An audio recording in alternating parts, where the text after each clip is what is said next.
Good afternoon, everyone. Thanks so much for joining us. This is Samantha Russell from 20 over 10 speaking, and I'm joined this afternoon with Sarah Grillo, who's in New York City. Sarah, can you hear us good? Yeah, gotcha. How you doing? Good, thanks. I'm in State College, Pennsylvania, and we're so excited to have everyone joining us. We'll give everybody a minute or two to hop on the call. Also just wanted to let you know in the background we have Amanda Larson from our team here at 20 over 10. Amanda, I don't know if you're already muted, if you want to say hello. Hi, everyone. There's Amanda. So Amanda will be, as always, in the chat box answering questions and putting in information, links to what we're talking about, things like that.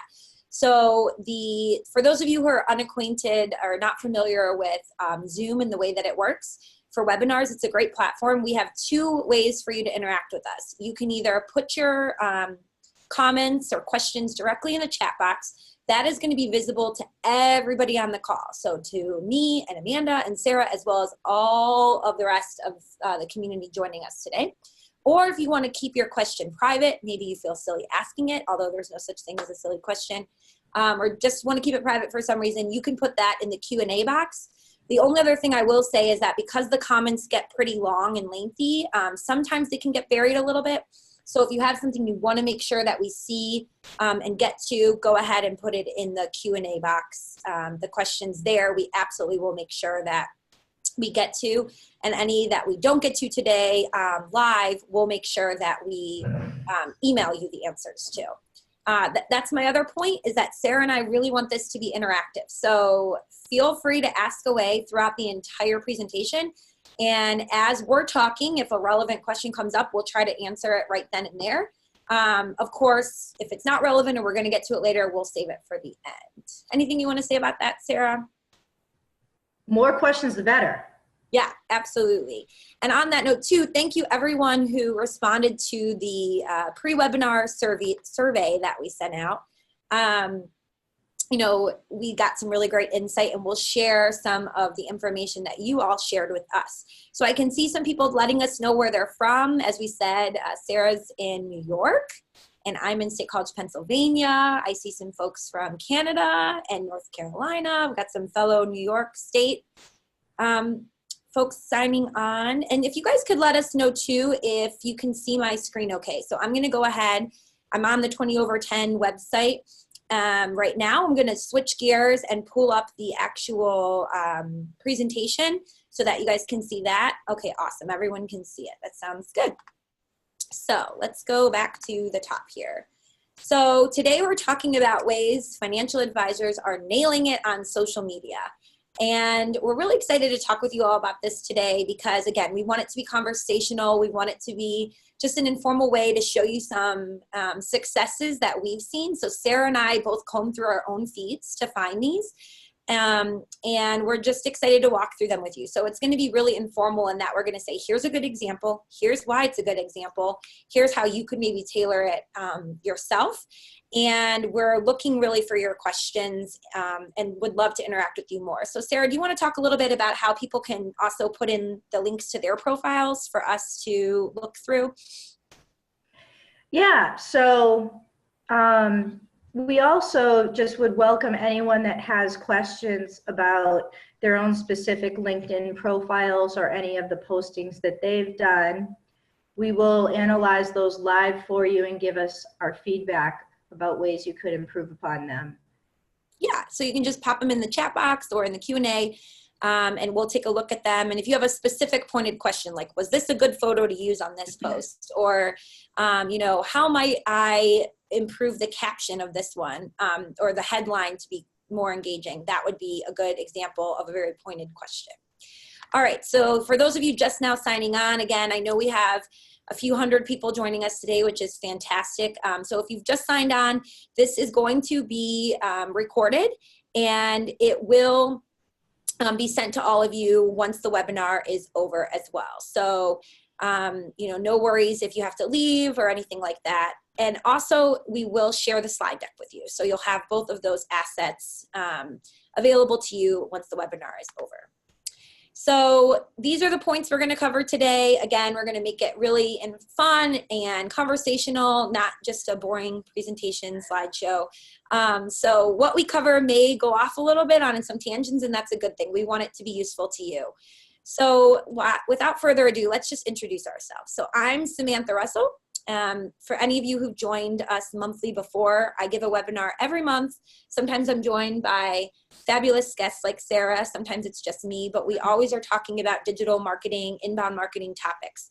I'm the Chief Marketing and Business Development Officer here at 20 over 10. So if those of you signed up for this, maybe through a link Sarah shared and are unfamiliar with 20 over 10, we are a website development and digital marketing platform specifically for financial advisors. So if you go to 20over10.com, you can learn more about that. And Sarah, take it away with introducing yourself. So you may have seen some of my articles. I tend to write a lot about financial advisor marketing topics across the board, from websites to brochures, social media. And the biggest thing I would just tell all of you who are listening to this around the world is, don't be a cliche, be authentic. That's really what my message is that I'm bringing to you all. And that social media actually does work for financial advisors. There seems to be a lot of skepticism, so I just want to establish right away that there are ways to get leads from social media. It is a fact that advisors do this. There are certain things you can do to increase your likelihood of success, but like anything, it takes commitment, a little bit of trial and error, and finding your own voice. But I'm just here to tell you today that this can be effective. I've seen it be effective, and hopefully what we're going to bring to you is some ways to do that that will make that happen for you. Yeah, great point. So excited to have you here, Sarah, with us. I know, likewise. So here's a few, I just wanted to share with everybody what we learned when we asked all of you to participate in our poll. So here's some things that are frustrating everybody about social media. And we sort of laughed when we looked at these because they're exactly what we thought you would all say. You know, lack of engagement. You're posting things and nobody's commenting or responding to them or liking them. Or you feel like you're posting all the time and you're not seeing any ROI from that. There's no clear ROI for the investment of time that you're making, or that you just don't know how to use it. You don't know what to post, when to post, so you end up not using it at all. We're gonna definitely talk about some of these frustrations. Another big one was, do I post to my own, you know, personal profile or to a company page? You know, how does that work? How do I manage compliance when it comes to this? So we're definitely gonna touch on all of these points today. The second one was just, what are some things that you want to be able to do on social media? So I was really excited to see so many people mentioning video, because Sarah and I are both really big proponents of video. Specifically, we've both done YouTube and LinkedIn videos. And we kind of added in, after we saw some of these answers, a couple extra slides about tools that you can use too when you're wanting to get more video content out there. So hopefully that will be really helpful to all of you. I know Sarah and I both, you may be surprised to hear what we use. We like to keep it pretty simple, I think. Yeah, I mean, I record from my video studio here. We can see your beautiful artwork in the background. Yeah, it doesn't need to be complicated. And we're going to talk more about that and give you some insight. So let's jump right in. And I'm going to start by just talking about some of those challenges exactly, just to kind of get us started here. So the first thing is compliance. A lot of people are asking, you know, how can I make sure that I'm going to be compliant when I post? Unfortunately, there's no one-size-fits-all answer, because some of you are independent RIAs who don't have to go through a compliance officer. You know, you don't have to preload anything into an app to get it pre-approved. And other of you, you know, are working in a maybe more confined sense that you have to get those posts pre-approved. So the first piece of advice I can give is that you need to know your own set of rules. If you're with a broker-dealer, learn exactly what it is that they, you know, make you do in order to be compliant. But Sarah and I were just talking before we got online today, and Sarah, maybe you want to expand upon this a little bit. keep in mind that the most engaging posts, and we're going to show you some examples of this today, are usually the ones that steer far away from anything that would need to be regulated from a compliance standpoint. Yeah, totally agree. I mean, most of the stuff that's too technical is kind of put out there before you really have the audience's attention or know that that's what their appetite is for. And I understand that this is a very serious profession. People are asking you to take care of their life savings, so you have to have that credibility and that seriousness. And I get that, but it also is a balance between trying to appear too competent or too knowledgeable or giving them too much fact and information before they are really have really fallen in love with you as a human being, because the personality and the human element and the energy and the vibe is really what's going to attract them.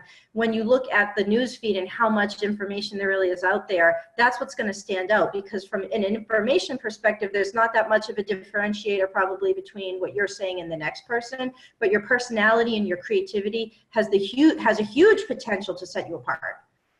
Yeah, absolutely. And when it comes to things like video, a lot of people have been like, well, how can I do video if I need to get it pre-approved? You know, type up what your main bullet points are going to be, what you're going to talk about, and send that in.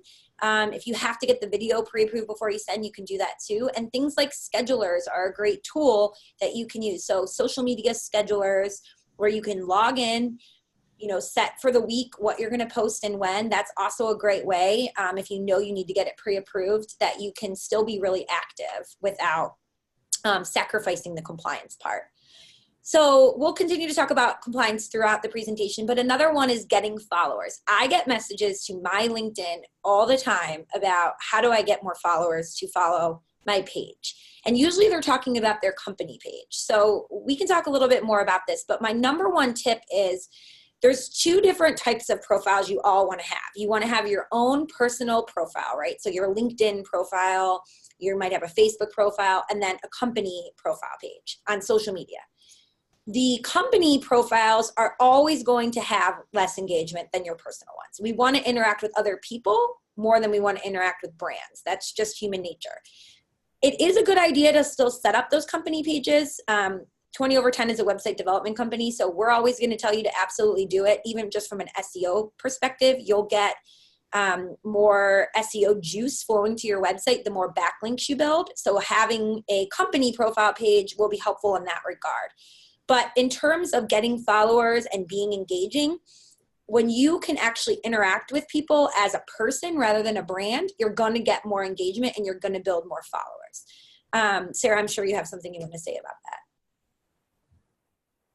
Yeah, I mean, just that you don't have to have one without the other, that you should have them both, really. Yeah, and one thing to keep in mind too, with your individual accounts, is that typically you can be a little bit more authentic, I guess you would say. It doesn't seem as weird for a person to be commenting on something and saying like, oh, love that picture of your kid, than it does if it's a brand and they don't know who the person is behind it, especially if you're more than like a solo shop, right? If you have a few people within your firm, it's weird for it to be coming from a firm and not a person when it's those more authentic engagements. So making sure that you have both is really important. In terms of getting followers, my number one tip is go out there and the people that you want to be engaged with, like and comment on their posts. So if you see maybe acquaintances or friends of clients that you have, which you've deemed that's your best target audience is friends of the clients you already have, you can comment on things that they share or like them, and they'll start to wonder, well, who is this person that's engaging with my content? And they'll go and they'll check you out. You don't have to that same day request that they become a connection with you, but maybe after you do that a few times, then you send them a quick message and just say, hey, I work with so-and-so, been seeing your posts, would love to connect. And that's a really easy way to build up followers organically. Yeah, and then Samantha, just to your point, your next point here about no personality, actually give somebody a reason to follow you. You know what I'm saying? I mean, 100%. Creativity, you got to give them something they can't find anywhere else. Yes. And that leads me to the next point, which is the ratio of talking versus active listening. So this is really point number 1 in 10 ways that you can stand out. So the first thing that you can do is talking versus listening. What is that ratio? So I'm going to propose to you all today that 60% of your engagement on social media should be you engaging with others' posts. So you commenting, liking, or sharing something someone else has posted. So that could be, you know, you liking a blog post someone posted, or resharing an article that a friend wrote, or commenting on a video somebody posted. And then 40% of the time you can post your own content. And when I say your own content, that includes everything. That's curated, you know, content you found, an article from the New York Times. You said, this is a great article, I want to share it. That includes your own blog posts or your own videos. So, and that 40% only comes into play. You can only do it up to 40% of the time if you have something worthwhile to share. So don't just say, well, I got to share 40% of the time my own content if you don't have anything interesting to post. If you're not sure what your ratio is, and this is particularly on LinkedIn, but you can do this on a lot of the different platforms, you can look at your activity feed. So on LinkedIn, we have a screenshot here. You can look at your articles, your posts, and then all activity, and you can see every time you've liked something or commented on something or shared something versus how often you yourself have posted something. And add it up. Look at it weekly if you're just starting out, and see how often am I actually engaging with others versus posting on my own. And you may really be surprised. If your ratio is more like 90-10, well, that's a big reason why you don't have a lot of engagement on social media. Well, yeah, and just one comment about that is, this might sound obvious, but you do get more with sugar. So, I mean, say something positive. You know what I'm saying? Because people really do respond to that. Like, you know, someone posts something that you like, say, oh, geez, I love this point because it reminds me of this, or that, right? And just whatever you do, don't be negative on social media. You know, you may really have the right to, you may feel like you are so outspoken about something, but just keep in mind that once you put something out there, like a comment in a conversation, or you disagree so vehemently, and I'm not saying don't you know, provide the reason that you feel a certain way, but don't attack anybody personally. You know, say things about people that aren't true, say things about companies that aren't true, because you could really knock yourself out of alignment with certain opportunities that may have come to you based upon someone seeing something you wrote, and they'll always remember that. So don't be negative. No negativity on social media. If you really, and trust me, I'm a controversial writer. Like, I go out there and knock down stereotypes about marketing all the time, and people sometimes don't like it, but they message me personally. And I think that's a smart move. If you really have a bone to pick with somebody, do it offline. Yeah. Don't do a Twitter rant. It's not going to get you anywhere. And plus, like, you never know when you're going to be considered for a speaking engagement, or someone's looking to hire you, and then they see that. They may actually totally agree with what you said, but the way you said it, being negative like that, might not want to hire you just based on that. That's a great point. So somebody was just asking in the questions, you know, what are some ways that I can kind of get the conversation going if I'm not 100% sure? And that was a beautiful segue into this next point, which is, here's an example of a post from an advisor. He has this post that he did. So yes, technically it is one of his own posts, but he's asking people, you know, what they want to hear from him, what kind of content that they want to get. So rather, if you're not sure, ask. If you don't know what people would love to hear from you, what kinds of topics that they're most interested to learn, you can ask. And this is really great to do once you've started to build up a following and getting people engaged. I do this all the time. You know, I'll go on and say, hey, I'm working on a webinar on this topic. What are some key sticky points that, you know, you'd love to hear more about? We're writing a blog post on these 3 things. What's a big question that you have? And just asking, you'll often be surprised how many people will take a minute, if they're having a pain point, to actually respond to it. So and then they'll read it when you do it. Yes, and then they will read it when you do it. And there's a reason behind that. You might get a client out of it. Maybe that is something that they really want to know.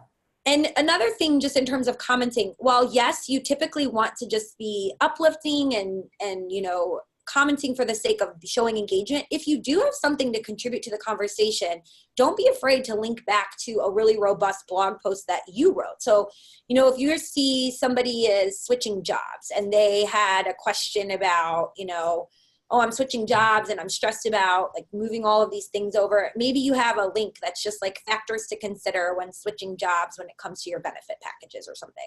You could link to that blog post in the comments. You just don't want to be that spammer that every time you post or, you know, comment on anybody's post that all you're doing is linking back to your own stuff. So it's perfectly fine to do it when you do it with intention. And you do it because you're truly trying to be helpful and not just get more views on your blog. No promoting with those links. Like, don't be like, oh yeah, like if I've had competitors that go to my, like people comment on my articles and then my competitors go there and they're like, yeah, you know, she does it this way, we do it this way. I'm just gonna delete that comment, dude. Like take that down, man. Okay, so this is good to go into the next one. Use of emojis. So this is something I don't see enough of you doing, and research has shown this makes a huge difference. So you want to talk about this one, Sarah?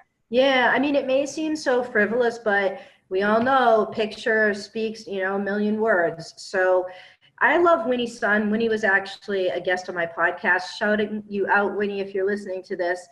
But I love what she does. I mean, her name is Winnie's son, and she has a picture of a sun next to her name. And, you know, she's also Happy New Year, and she's got a little emoji in there. You know, I understand, like I said, this is a serious profession, but it really is hard to convey expression just using written words. That's why anytime you can use a picture or graphic imagery in any way, these little emojis, you can, you know, find them anywhere and you should just use them. Yeah, absolutely. I mean, and going back to that point of the pictures, I'm sure a lot of you may have seen there was a post going all around and it was showing a fisherman with a fish and he was showing like his portfolio for 2018 or something. And then it had like the new year behind him and it looked like it was going to eat the fish. You know, our brain processes, I think we have it in another slide, imagery 60,000 times faster than text. So 60,000 times faster we can process any kind of imagery. And that includes emojis. What I also like here is that you see how it breaks up the text. Does everybody see that? How it separates one line from the next? And that's also because, especially if we're scrolling or reading quickly, our brain can't process block text. So just in general, anything you write online, understand that this is not like we're all sitting down with like a cup of coffee to read a novel at Starbucks. Like this, we're doing this on the train. We're doing this when we're waiting for our kids to get picked up from school, right? So, you know, little snippets of information, the more you can break that up visually, no more than 2 sentences in a row. And also in any of the postings that you do, don't go on and on, get to the point, and then that's it. And so I like that those are able to do that as well. It gives our brain like a little rest. Yeah, absolutely. And that's a really good point. With all even the website research we do, we don't read like we're reading a book. We scan and we, you know, stop when we see something that catches our eye. So that's a really great point. All right. Okay, the next tip is to use LinkedIn. We have it as LinkedIn Pulse. I think they call it LinkedIn Publisher now, actually. But you want to talk about this one, Sarah? Yeah, sure. So as you know, on LinkedIn, there's an algorithm. I don't program it. I don't have insight into this, but generally with these social media platforms, keep in mind how their businesses work. And by the way, I'm sorry everybody for my voice. You can see here, I have a lot of young children and they're always getting sick. I'm always getting sick. I apologize, y'all. But LinkedIn wants you to stay on LinkedIn, just like Facebook wants you to stay on Facebook. So when you go in there, and it could be the best blog in the world, you post that blog link and it takes the viewer away to your website from LinkedIn. LinkedIn isn't exactly down with that. So not that I'm saying you should publish directly using the article maker on LinkedIn every single time, but what you could do is maybe every like 4th article or so, publish directly into LinkedIn. I think it's a little bit better for people to, you know, who maybe don't feel like clicking away and doing a click party, like just to stay on there and want to read something. They can share it more easily. And I also do think, this is my suspicion, again, I don't know, I'm not the wizard here, but I think it's going to help you rank higher as well in your newsfeed. Yeah, we've done a little bit of research, and that's exactly true. Anytime you're doing anything native, so whether that's native LinkedIn posting, native videos, anything where you're uploading it to LinkedIn's platform rather than making somebody click away to your website or your blog, LinkedIn will prioritize it a little bit higher in the algorithm. It varies on how much higher, but very true, Sarah, to that point. Yeah. And so kind of on this note, we had a question about hashtags, and whenever you're posting to LinkedIn or Facebook or Twitter, you'll often see people will use hashtags to help others find the content. So somebody was asking about, you know, how you can use hashtags and should you be using them? Can you use the same hashtags across all platforms? So I'd love to hear your thoughts on this, Sarah, too. What I always will tell people is most research is sort of mixed. Like it can really help on platforms like Twitter when there's a trending hashtag. If you can somehow use it with your posts, it needs to be relevant. We've done some testing. It doesn't seem to make that big of a difference whether we use hashtags or not and how many people are viewing like the videos that I post natively, for instance, so that they don't seem to matter.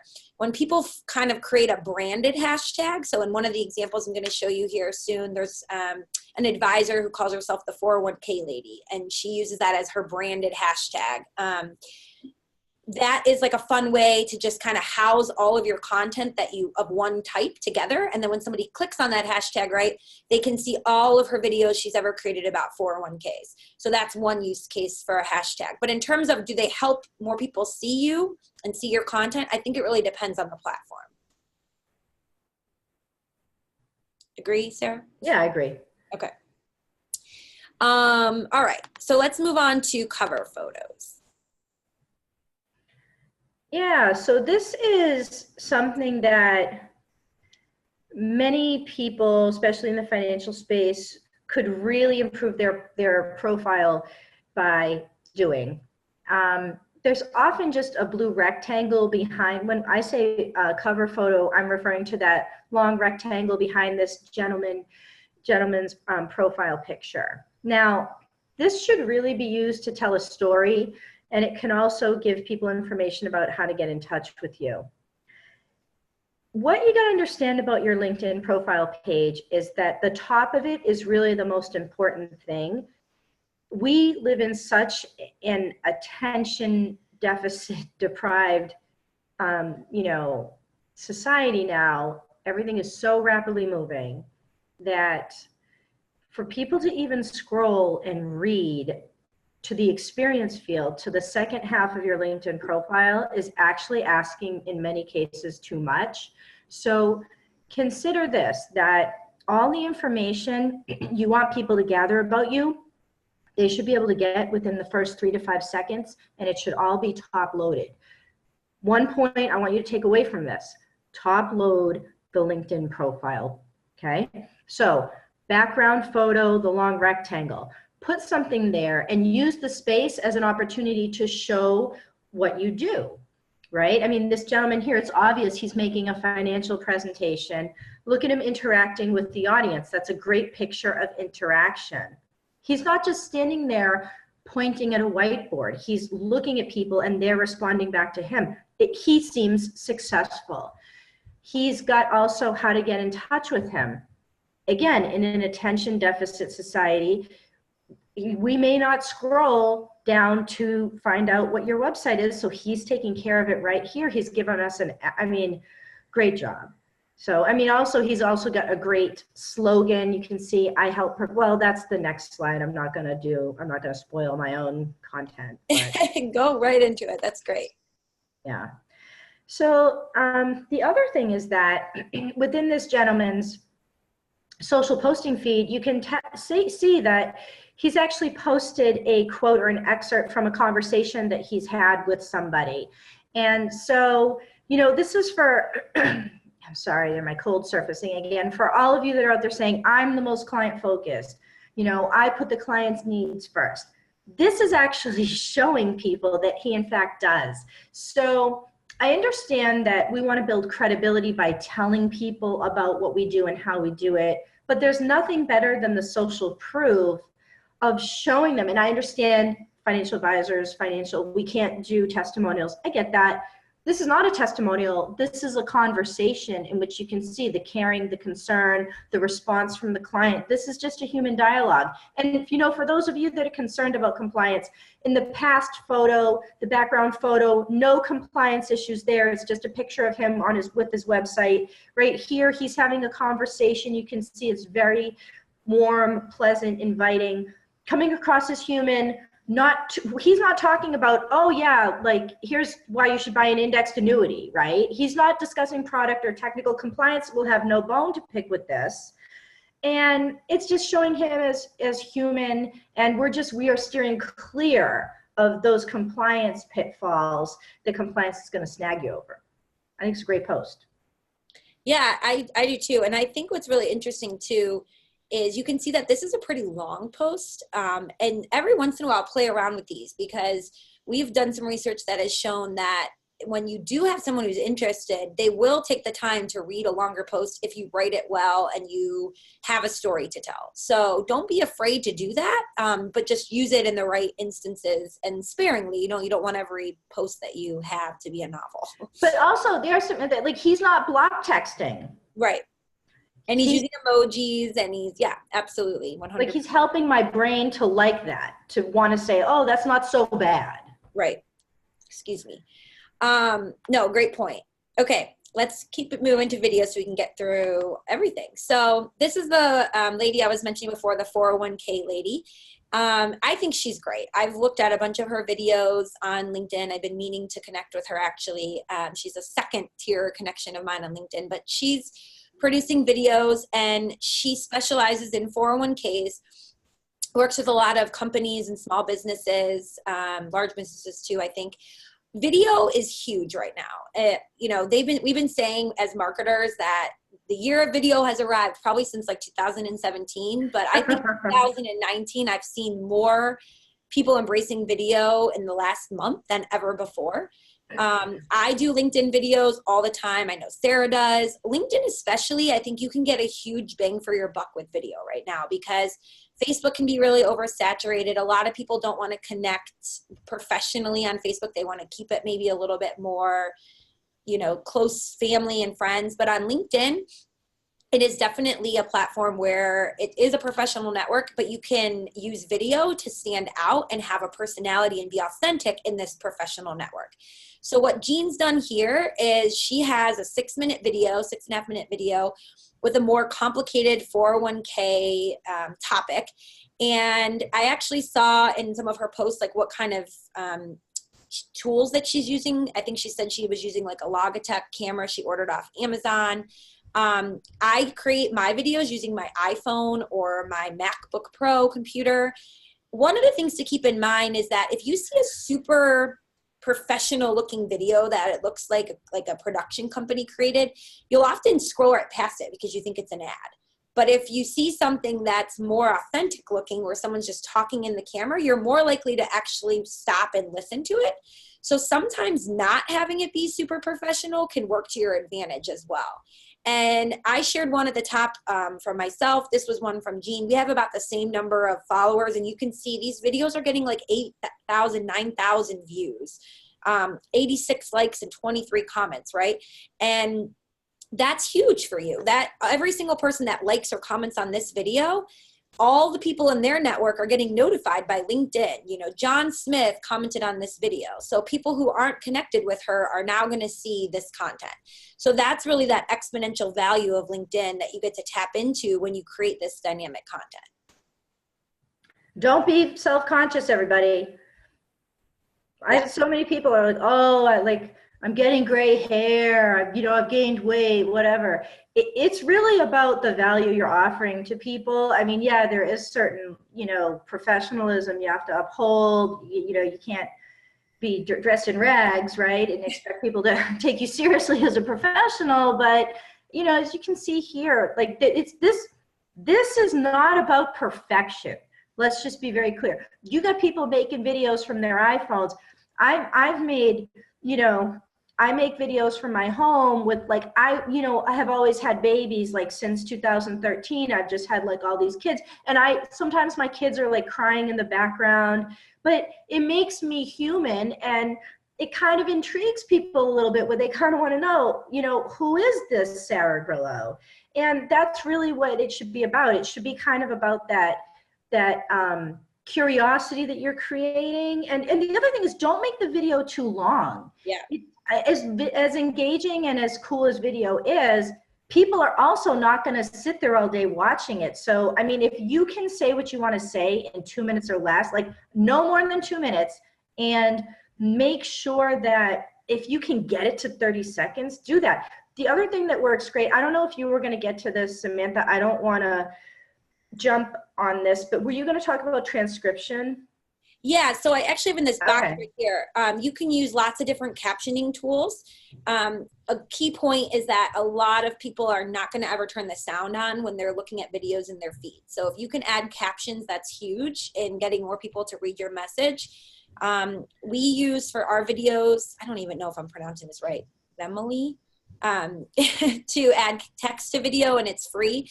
If you're recording a lot on your iPhone and your videos are going to be less than 60 seconds, there's a $5 app you can buy called Clip-O-Matic that will add the caption directly as you record it on your iPhone for, like I said, it's a $5 app, but it has to be less than 60 seconds, so keep that in mind. But it should be less than 60 seconds anyways. Yeah. So I don't know if you have other tools that you recommend. We're going to be doing a blog post soon about just video tools. And I know Amanda will put in the chat box here a blog post we have that we wrote for 20 over 10, just all about LinkedIn videos specifically and tools you might want to consider, how you want to think about measurement. And I 100% agree with that 2 to 3 minute window. But I also use this example as an outlier to say that, constantly be thinking about, of course, what usually works, but also think about sometimes there's outliers, right? So in this video that I found, almost all of Jean's videos are 2 to 3 minutes. In this one, she had posted a video previously that went into this after-tax option in a 401k, and she had tons of engagement. So she did a follow-up video where she went even a little bit deeper. It was about 6.5 minutes. And she, at the beginning, said, this is an advanced planning topic. This is who this would be for. And she talks about who the video would be for. So, of course, know your audience more than anything. And you have about the first 5 seconds of the video to capture their attention. So think about what kind of hook you're going to open with to get them to keep watching it in the beginning. The other thing that's great about video is that if you're doing it on YouTube has a very special feature that a lot of other social media platforms don't, and that's the suggested content feature. So if you see that one of your competitors has done a really good video on Delaware statutory trusts, right? And it's gotten a lot of views, I will never say copy anyone, right? I'm not saying that, but I'm saying maybe look at what the points of curiosity are that people really tend to be intrigued by about that. Again, don't plagiarize or copy, but use that idea as, oh, you know what, maybe that would be a good idea. Maybe since people are interested in this, I could make my own video about a similar topic. And then what YouTube will do, if it's similar enough and you tag it correctly, is that when people watch the first video, your competitor's video, then your video will get suggested. And so that's a great way to kind of piggyback off of what the popular trending themes are that people might be talking about. And I know for some of you, you're thinking like, well, I'll never show up in an algorithm for a search like this, I'm too small. But just remember that this is also where that niche idea comes into play. The more focused you can be on who you serve, the better chances you have to come up when someone does a hyper-targeted search, which is how we're all searching these long-form, long-tail keywords nowadays. So, if you specifically work with employees of a certain business or, doctors that all work at 3 major hospitals in a key metropolitan area, use those keywords in the videos you create, in the headlines that you caption them, and you'll have a much better chance of coming up. And also the folks who are watching the videos and sharing them will be more likely to comment on them because it's specifically relevant to them. So remember, the more specific and relevant you can make it to certain groups, the better chance of performance that you will have. We just have some tools that you might want to think about. So you can certainly just record a video on your phone or on your computer and upload it. I guarantee that most of the videos you see in your feeds that look like they're, being recorded on iPhones or computers, people aren't using editing software. They're just doing lots of takes. So, they're recording it. Maybe they mess up, they stop, they do it again. And they take some 3 or 4 times, but then they get it right. You don't need to be scripted. And in fact, I wouldn't suggest writing out every single thing you're going to say, or it's going to come across very robotic. Instead, you want to have some key points you want to talk about. And then again, if it's under 2 minutes, it doesn't need to be scripted. You can just very easily cover those key points. But just make sure in the beginning that you have, again, that hook that you're going to entice people to keep listening to the video. So, for instance, the one that I was doing about LinkedIn and what's like the secret ratio, in the very beginning, I just said something like, there's a secret that will get you way more engagement. Do you know what it is? And then talk about the rest of it, right? So have some sort of hook in the beginning to get people want to keep watching. Some other tools, just if you are using an iPhone, you need a good place to prop it up. So a tripod or a gimbal. Videos of people like walking around. A gimbal's the thing that's like the stabilizer, right? So you put your phone in it and it stabilizes it as you walk. You can find them on Amazon for like under $20. It's a really easy way to produce a video that's not all shaky and out of sorts. If you're doing videos where maybe you want to show something on your screen, Loom is a really great tool for that. So even my financial advisor, he'll use Loom to send me video as a client. So like if my benefits package changed, he could log into the company website, look at the benefits and say, okay, here's your options with their HSA, and be showing his face as well as the screen at the same time. So you could be using that for more personal, like client interaction, as well as video marketing. And then Animoto, you would take a bunch of photos or videos that you record on your iPhone or other devices, and then you upload it into this app, and it helps you piece them all together to create a fun video you can share on social. So you don't need to be a skilled marketer or video editor to use a tool like that. And they have really cheap price points, like as low as $5 a month to use that tool. And then we already talked about the last captioning tool, which I know I keep pronouncing wrong, but it's a great one that also has a free option that you can add captions to the bottom, again, because in the feed often we're watching these in line at the grocery store while we're waiting for our kids' soccer practice to finish. And so we don't want to turn the sound on. So having those captions can be really great. Sarah, do you want to talk about when you're recording videos, what are you using tool-wise? Yeah, I just use like Logitech camera. But my videos are very raw, but that's kind of my brand, is that I'm just focused on really creating engaging content and ideas, and I'm much less focused on like the graphics and the visuals of things. Mm-hmm. I'm like more like a writer, you know what I'm saying, than anything. So, but I will say that one thing is, while my studio isn't extravagant, one thing is that I am always a little bit careful about my audio, because many times with video, if you don't look great, the stuff doesn't look great, that's one thing, but if people can't hear you, they're just going to click off the video. Like there's no way that they're going to stick around for what you have to say. So I would just suggest that you get a microphone or earphones and just make sure the audio's okay. Yeah, great tip. So you just put your headphones in when you're recording using that camera? Yeah. Okay, awesome. Yeah. If anybody has questions about tools or editing or anything like that, certainly let us know. We would love to see more of you guys using video in your social feeds. If you have video that you've already recorded that you want to add a link to it and send it to Sarah and say, what would you do different, or how could I improve this? We'd love to look at them. I wish more advisors were using video, because there's so many that aren't, that there's really an opportunity to stand out with it right now. It's kind of like how nobody used to blog and now so many more people do. Nobody's really using video right now. So if you— Not a financial advisor. No, not really. If you adopt it, you're ahead of the curve. Well, one thing also I want to mention, Samantha, that I think you do really nicely in your videos is that you always have like a coffee mug. It seems like, I think it says like 20/10 on it. I think you're right.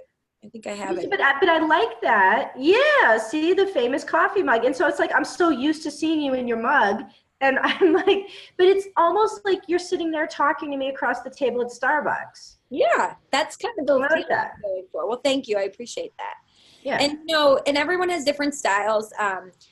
I, you know, I've seen people kind of have more hijinky videos where they're like walking down the street and then they fall and then they're like, let me talk to you about disability insurance. And it's sort of like funny, but whatever you find is going to resonate with your audience. If you're truly like a funny person and you have a way to include that humor, go for it. Just be you, whoever you is. I'm much more of a very laid back, kind of calm person, like let's have a cup of coffee together. So my style of video should reflect that and it should be authentic. Okay. Somebody's just asking quickly about that they heard that video can slow down website loading for viewers. If you are putting video on your website, you do not want to upload it natively to your website. When we say natively upload it, we mean to social media. So if you're adding video to your website, what you want to do is first upload it to YouTube or Vimeo, and then get the embed code or the share code and put that into the website. And that's because it can slow down your website. And it's much better just to share it from a social sharing platform so that it will not slow it down. So definitely upload it to one of those video platforms first. Yeah, and that's the same with anything like podcasts. If you're doing podcasts, you don't want that hosted on your website. Absolutely. And I will say, if you're doing video more to like put into a blog post and then you're emailing it, or you're emailing people and saying, watch this video, make sure that you do add more text under the video in that blog post if you're doing it for like SEO purposes, so that the search engines can read the text and give you that SEO boost, because search engines cannot read a video. So if you just post a video to a blog, you're not going to get any SEO traffic. You could talk for 20 minutes about a topic filled with keywords and the search engine can't crawl that video. So you need to transcribe it somewhat into text on your blog post, summarizing the key points so that the search engine can crawl it and get those keywords for you. So I hope we answered a lot of questions about video. Thank you everybody who was asking as we were talking. Yeah, you can tell we like video, everybody. Yeah, I'm sure we could talk more about it, but for the interest of time, we'll move on to point number 7, which is sort of related, which is imagery. So after video, and in some cases tied for it or even leading the way, is imagery. So when you are posting in any of your social posts, again, we talked about how the brain processes visuals, 60,000 times faster than text. If you can have a quick image to help people understand the point you're trying to make, you can often get more resonation really quickly. So here's some tools we recommend that are either free or free to use. So we have Canva, Unsplash, and Pixabay. So Unsplash and Pixabay are 2 royalty-free stock photo sites. When we say stock photo, though, don't picture like, the retired guy in a red convertible. On the beach, the lighthouse. Yes, exactly. They have all kinds of photos, anything you can imagine, even like graphical imagery, just hundreds of thousands of photos to choose from. And it's best practice to give credit to the photographer, but they are truly royalty free. So you can use them in newsletters and social media posts and e-blasts, anywhere you want on your website. Canva is a tool where you take your photos and you create stuff like what you see here, graphical. So you can put text over the image in Canva to be much more specific. And again, then once you create it, you can add it to your website, to your blog, to your social media. If you're doing things like this, you can also upload those all into, social media scheduling tools. So if you want to if you're hiring a new employee and you want to create something like this and maybe post about it once a week for a month, you can certainly do that, create the image, and then have everything uploaded to your social scheduler. Somebody was asking again, everything we have listed here is royalty free. So Unsplash and Pixabay are both royalty free options that you can use that we highly, highly recommend. With Canva, you can also do infographics, by the way. They have like pre-made templates that you can use.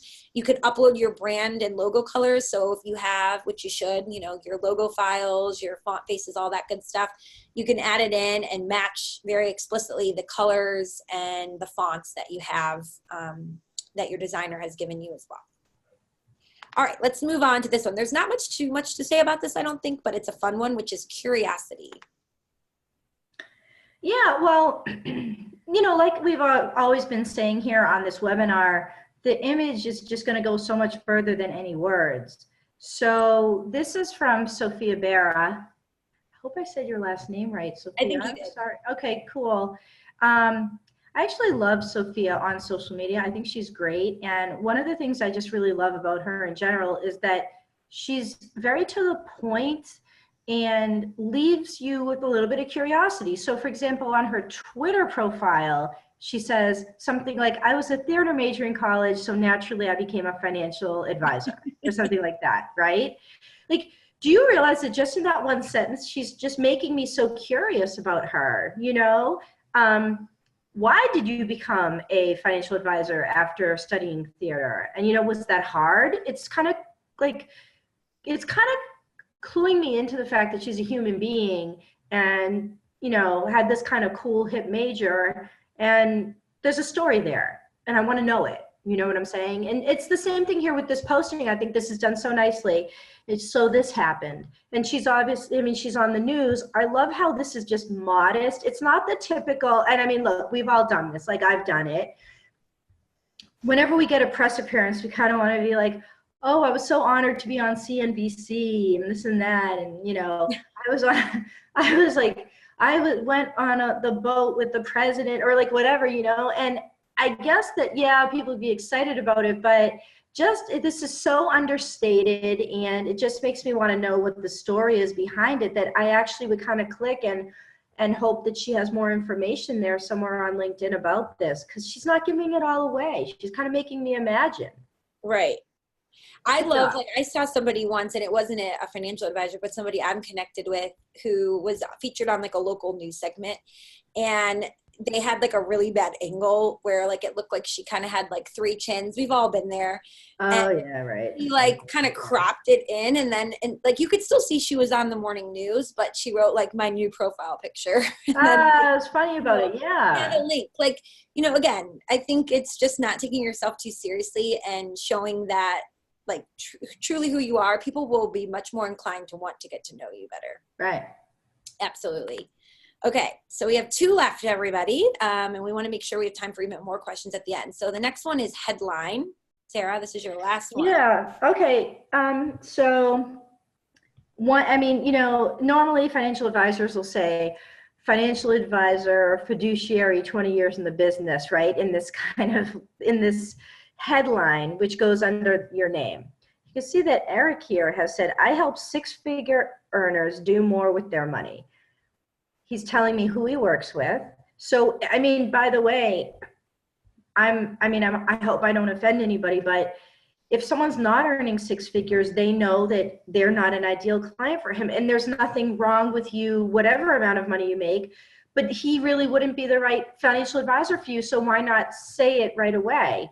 You know, this is a great way of kind of qualifying his market. And do more with their money. He's not talking about himself and all his credentials and just saying something like stiff, like, you know, been in the business for 20 years or something like that. He's not talking about the activities he does. He's talking about the result and the benefit, and he's just saying it in a plain, simple way. I like it. Yeah, me too. I love that example. For the interest of time, we'll move on to humor. So this is just a great post. It's funny because Sarah and I both saw this one, and just this is why the dog is happier, right? It's so easy. Dan's actually been featured in a webinar that we've done before on how one financial advisor used digital marketing to get 90% of his clients. So if you go to the 20 over 10 blog, you can listen to the replay of that. He has some really great strategies there. And he's a funny guy. And he always will say, like, none of this is rocket science. Anyone can use these strategies. It's just not being afraid to be a person and a human being and thinking about social media the same way You think about going to a party. If you went to a party, you wouldn't be afraid to like make a joke to someone or, you know, talk about things. You wouldn't immediately say like, you know, hi, my name is Dan. Do you want to see my 10-step retirement checklist? You know, that would be kind of awkward. So, you know, you have to get to know people and make them feel comfortable and have humor before you can start thinking of using any of these tools as a way to grow your business. It really needs to be much more authentic in order for it to happen. And one of the tips that Dan gave actually that I love is when he will connect with people on social media, like LinkedIn, he will email them. So there's a place on LinkedIn, for instance, if you click the contact info button from anyone's profile, you can get their LinkedIn or their email. And he'll email them and say, hey, you know, thanks for connecting with me after a couple weeks that he's been connected with them, and just say like, I'd love to add you to my mailing list. I email every week tips for people just like you on retirement strategies. You know, no big deal if you don't, and it's an easy way, an easy opt-in way for someone to be like, yeah, that's great. Add me to your list. If they don't say anything, you can just add them. And then he starts dripping on them, and he can email them once a week. And what I love that he does, and he shared this in the webinar, is rather than just start emailing them just financial stuff, he always puts some fun little tidbit in there about him or his personality. So he started doing something where he'd be like, this day, you know, 20 years ago, I was in high school listening to this record. Does anybody remember this band?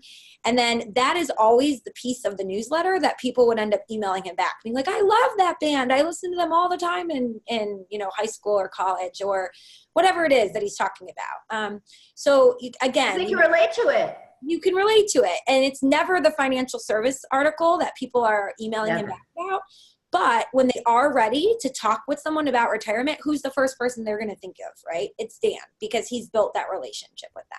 Because he's the only financial advisor that they can like connect with, you know, on a human level, probably, right? So that's all kind of like leading to this last slide here, which is once you are connected with people, what do? Do not sell to them right away. They will defriend you. They will stop following you if you start being a pushy salesperson. But look at their recent activity, like posts of theirs, or comment on things that you might have specific shared interests. If you see, maybe you know someone who went to college, you know, you went to the same college as that person, or you know, you have some, whatever the interests are that are similar, you can make that to be your first point of conversation. And just continuing to comment and like on their post over time before you take that first step to email them or to send them a private message about something else. So like the example I just gave, you know, after maybe a month or two, then sending them an email and saying, hey, would love to add you to this list. I send out this. That can be like a super easy way to start. But again, do not be pushy. This is not the place to do that. So Sarah, do you want to talk a little bit about, for people who want specifically more LinkedIn lead generation help, how they can work with you on that? Sure. So just as we were talking about, how do you utilize the connections that you have or the connections with people that you want to make in order to just get conversations going with people about how you could potentially help them? This is often done incorrectly because, just true to, you know, what we've kind of been saying, people often try to just put too much fact out there or pitch too early. And so I have actually a program, $35 a month. There's a sign up fee, isn't too bad. But what it does is it just provides you with a program or a sequence that you can walk through on a month-to-month basis, and some virtual coaching from me. You can see it on my website. There's more information about it. Awesome. Yeah, definitely check it out. And I know that Sarah, has worked with different advisors, and she's in high demand. So, she really does a great job. I'm going to just share any of you who've been on a previous webinar with us.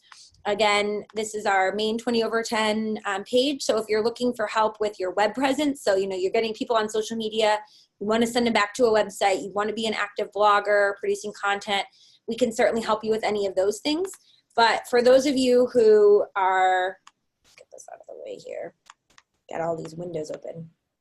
For those of you who are looking for help with social media posting, with scheduling out your posts, with contacting people through email and having everything be compliant and secure, 20 over 10 is going to be launching a new product in the spring called Market Assist. You can certainly come to this landing page, sign up to get exclusive insider access. We'll be releasing the product in the coming months, and we're going to invite people who sign up to be kind of like our first test users for a month or so. So certainly sign up there if you're looking for a tool that is built specifically for advisors to help you get leads through social media, email, and blogging and content producing. I love that. You know, I love, Samantha, how you're doing that, how you're combining all of the different marketing tools. And that's a great thing. That's what I do in my program too, because like, you know, some people may not be paying attention to social media all the time, and the news feed, there's so much stuff in it, but once you email something out in a newsletter, like it's there, you know what I'm saying? Yeah, absolutely. So I love that. That's great. And if you want to connect with Sarah or I on LinkedIn, which is where both of us are the most active, we have both of our LinkedIn names here. We love to connect with advisors, talk with you, hear what questions you're asking, you know, you can send us a message. So this is a great way. I don't know, Sarah, you can speak to this. 20 over 10 has two blogs. So the 20 over 10 website blog and then the Market Assist blog that you can also sign up for and get tons of great content sent to you every other week. Do you have anything like that, a newsletter? I'm just posting things all the time. Yeah, I do newsletter.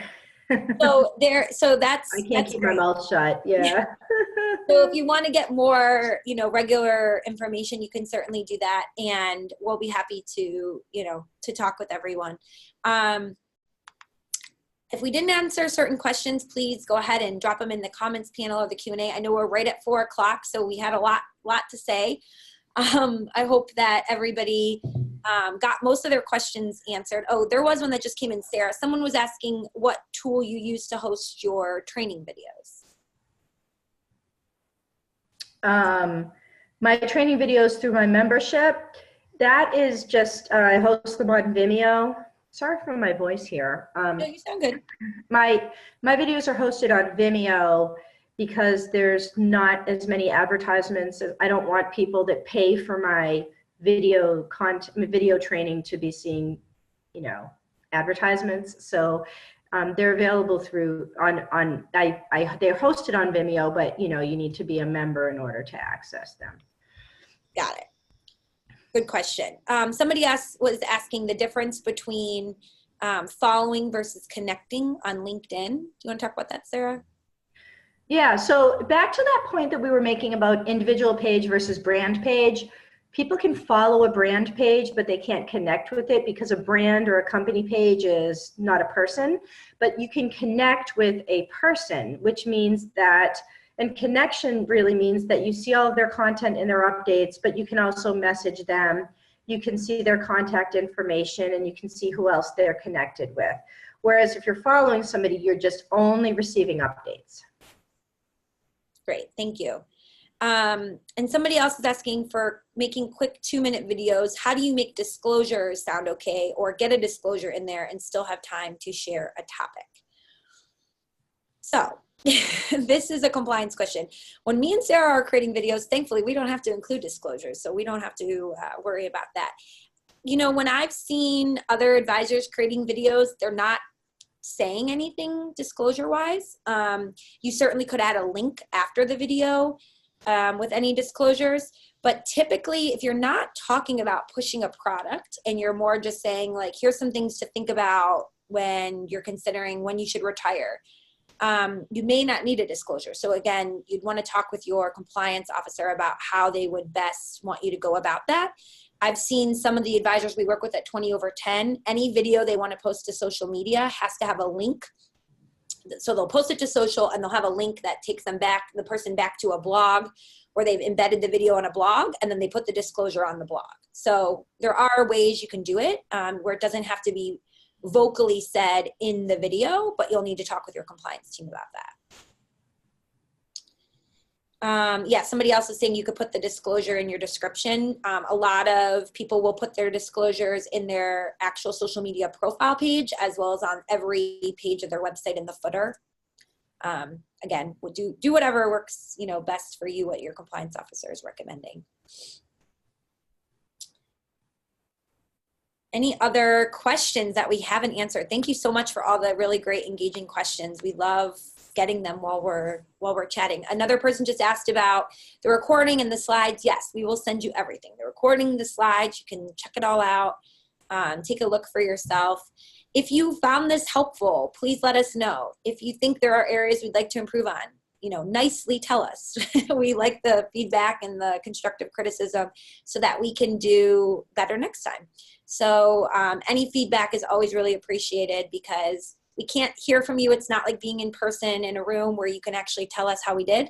So we love getting the feedback, letting us know what you liked, what was especially helpful. Maybe it was the tools, maybe it was seeing examples from other advisors. The more feedback, the better. Any closing words, Sarah?